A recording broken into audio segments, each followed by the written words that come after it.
자, 우리의 계획, 꿈 또는 목표 이런 부분들에도 동기가 아주 중요하죠. 우리가 앞 수업에서 동기는 지향적 동기와 회피적 동기 두 개의 부분으로 설명드렸습니다. 지향적 동기는 내가 정말 하고 싶어서 하는 것,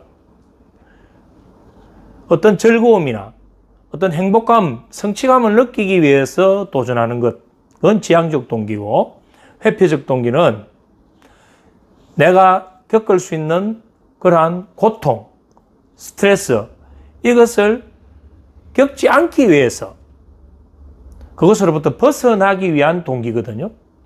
그럼 이 두 가지 이런 동기들을 우리의 꿈과 우리의 목표와 우리의 계획을 실현하는 데 어떻게 활용할 것인가?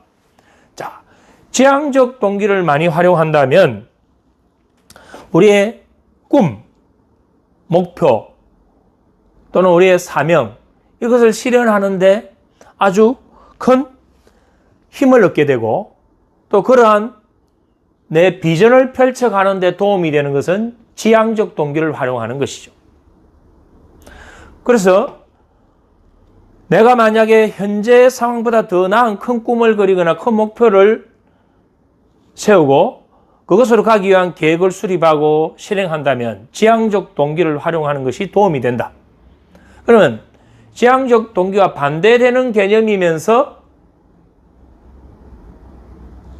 우리의 행동을 일으키게 만드는 회피적 동기는 어떤 데 쓰는가? 자, 회피적 동기는 미래에 나에게 닥쳐올 수 있는 어떤 불행이나 고통, 스트레스에서 벗어나기 위한 하나의 예방, 즉 예방적 어떤 행위들을 일으키게 만듭니다. 그렇다면 우리는 지향적 동기를 더 많이 써야 될 것인가, 회피적 동기를 많이 써야 될 것인가를 이야기하기 전에 어떤 부분에는 어떤 동기를 써야 되는가? 여기에 답이 있는 거죠. 우리의 꿈과 목표, 어떤 창조적인 것, 새로움에 대한 도전, 이러한 부분에는 지향적 동기를 더 많이 써야 되고, 현재의 나의 어려움, 현재의 나의 고통, 현재의 어떤 스트레스, 또 미래에 닥쳐올지도 모르는 어떤 불행, 이런 것을 대비하기 위해서는 안전장치로 회피적 동기를 활용해야 된다. 그래서 우리는 지향적 동기의 꿈이 회피적 동기의 문제 발견을 통해서 완벽한 계획으로 수정될 수 있을 때 우리가 원하는 목표를 달성할 수 있다. 이렇게 보는 거예요. 그러면 회피적 동기나 지향적 동기는 어느 것이 더 중요하다, 어느 것이 더 우선적으로 돼야 된다라는 기준이 아니고 어떤 부분에는 어떤 동기를 써야 된다 이렇게 접근하는 게 맞아지죠. 자, 이러한 동기는 커뮤니케이션, 의사소통을 하는 데 있어서도 아주 중요합니다. 자, 사람들을 코칭할 때 우리는 피드백을 합니다. NLP 전제 조건에서 실패는 없다. 다만 피드백만 있을 뿐이다라고 했죠. 우리가 실패라고 하는 것들을 그대로 받아들이게 되면 우리는 패배자가 됩니다.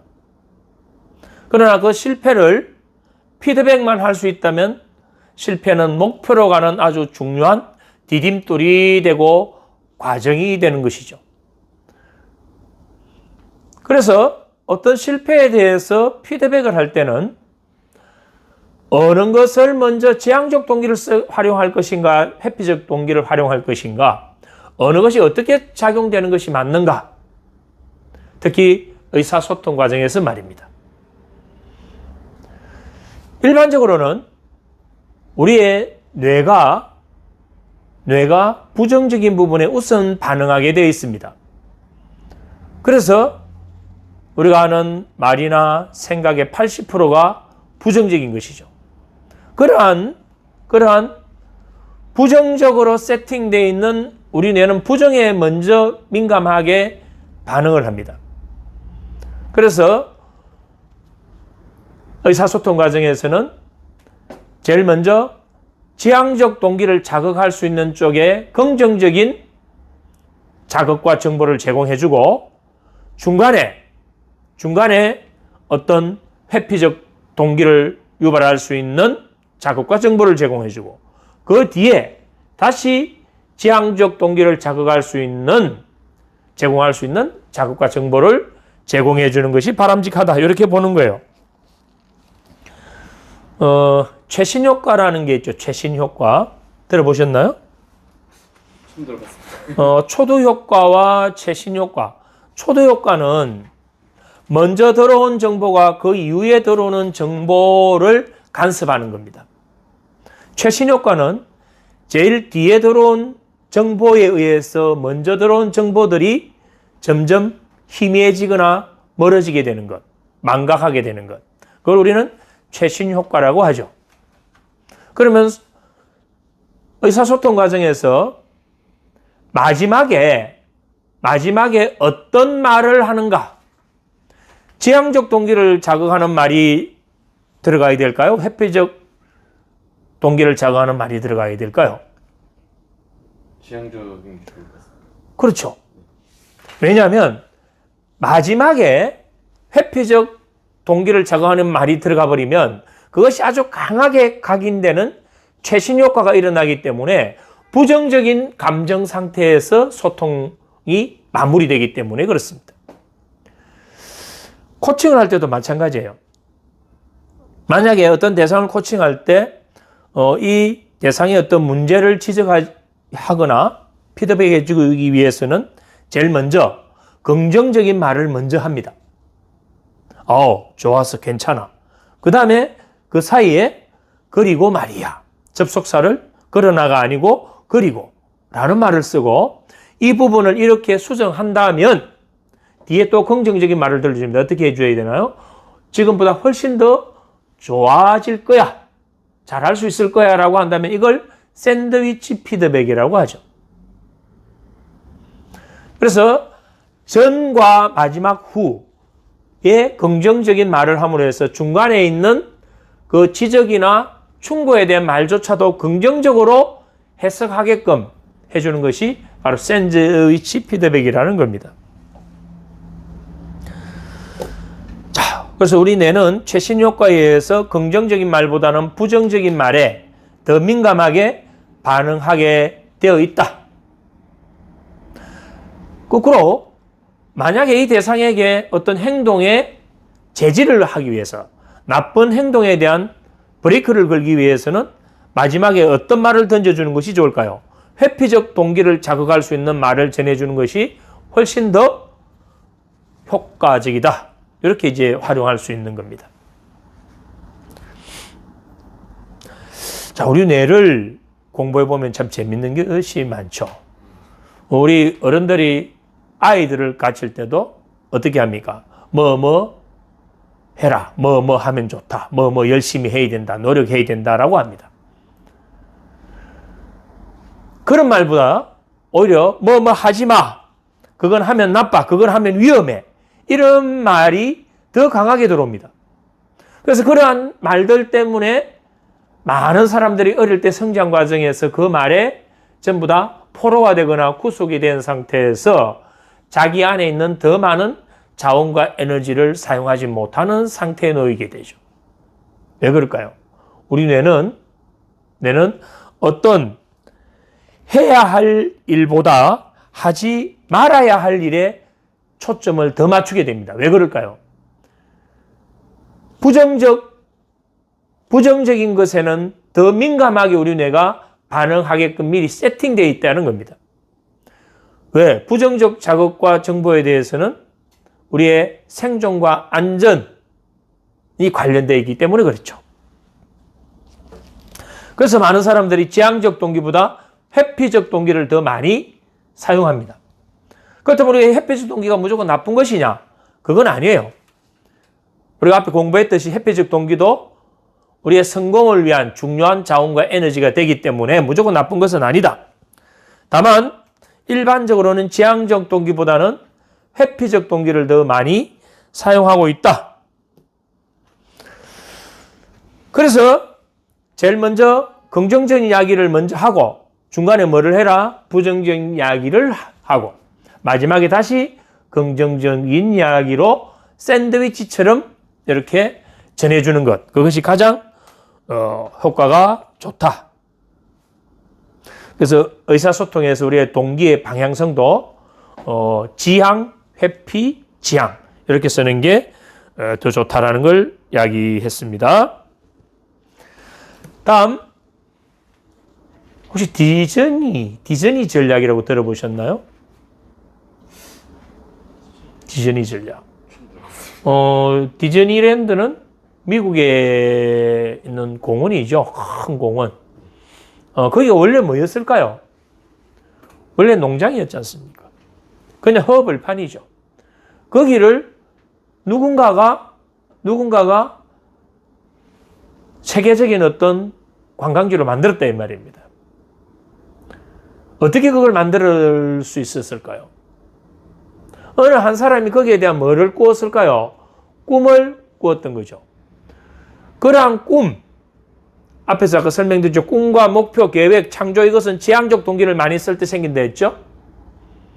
어느 한 사람이 꾸었던 그 꿈, 그걸 우리는 몽상이라고 합니다. 몽상. 어떤 일을 성공하기 위해서는 처음에 몽상이라는 게 일어나죠. 그런데 많은 사람들이 이 몽상 단계에서 주변에 어떤 피드백을 받느냐면 그건 안 될 거야. 그건 하면 위험해. 누구나 다 해봤잖아. 그거 다 실수하고 실패하고 안 돼. 포기해. 이러한 피드백들이 들어옵니다. 뭐가 들어왔죠? 회피적 전략 동기가 바로 들어와 버린 거예요. 몽상 단계에서는 디즈니 전략이라는 것은 몽상 단계에서는 몽상을 계속 키워줄 수 있는 자극, 피드백이 필요해요. 몽상이 요만큼 됐을 때 여기에 바로 비판이 들어와 버리면 이 몽상은 사그라들어 버립니다. 몽상이 현실화되기 전에 몽상을 키울 수 있는 만큼 최대한 키워서 이만큼 키운 이후에 그 다음에 뭐가 들어가야 되냐면 현실적인 부분에 이 몽상을 현실로 실현시키기 위해서는 어떠한 방법들이 있는지, 어떤 전략을 수립하고 어떤 계획을 세워야 되는지, 몽상 다음에 현실이 와야 되는 거예요. 이 몽상을 현실화시키기 위한 방법들을 찾아야 되는 것이죠. 세 번째 뭐가 더해야 되느냐면 이 몽상을 현실화시키는 단계에서 위험 요소는 어떤 것이 있는가? 어떤 부분들의 리스크가 있는지를 확인할 수 있는 비판이 들어가 줘야 되는 거죠. 그래서 몽상, 현실, 비판 이 세 개의 단계를 우리는 디즈니 전략이라고 합니다. 그 디즈니 전략의 핵심이 뭔가요? 꿈을 꿀 때는 그 몽상을 최대한 키워주라. 그것이 현실화되기 전이거든. 그런데 우리는 꿈을 꾸면서 뭐를 가져오느냐면 벌써 여기 안 되는 방법들, 안 되는 결과들, 실패했을 때 후유증, 몽상을 하면서 벌써 비판이 들어오기 때문에 대부분 사람들은 실패를 받아들이는 거고 더 중요한 건 시작도 못하고 도전도 하지 못한다는 겁니다. 우리는 몽상 단계에서 몽상을 최대한 키워줘야 되고 그것을 현실화시키기 위한 방법을 찾아야 되고 그 이후에 비판이 들어갈 때 우리가 원하는 그런 결과를 이룰 수 있다. 그렇다면 몽상은 뭔가요? 무슨 동기인가요? 지향적 동기죠. 지향적 동기. 우리 지향적 동기를 활용해서 이걸 어떻게 현실화시킬 것인가? 그리고 나서 마지막에 뭐가 들어가라? 비판은 뭔가요? 회피적 동기다. 그러면 지향적 동기만 있고 회피적 동기가 전혀 개입하지 않는다면 우리가 꾸는 이 몽상이 자칫 망상이 될 수도 있다 이 말입니다. 왜? 어떠한 우리의 꿈이든 어떠한 계획이든 어떠한 목표든 그 과정에 분명히 맹점이 있을 수가 있고 미처 챙기지 못했던 위험 요소들이 있을 수 있다 이 말입니다. 그걸 비판적 시각에서 보면서 거기에 대한 안전장치를 사전에 준비할 수 있게 만드는 것이 회피적 동기거든. 그래서 회피적 동기, 지향적 동기는 두 개 다 너무나 중요하다. 이렇게 보는 거예요. 자, 여기까지 하고 조금만 쉬었다 합시다.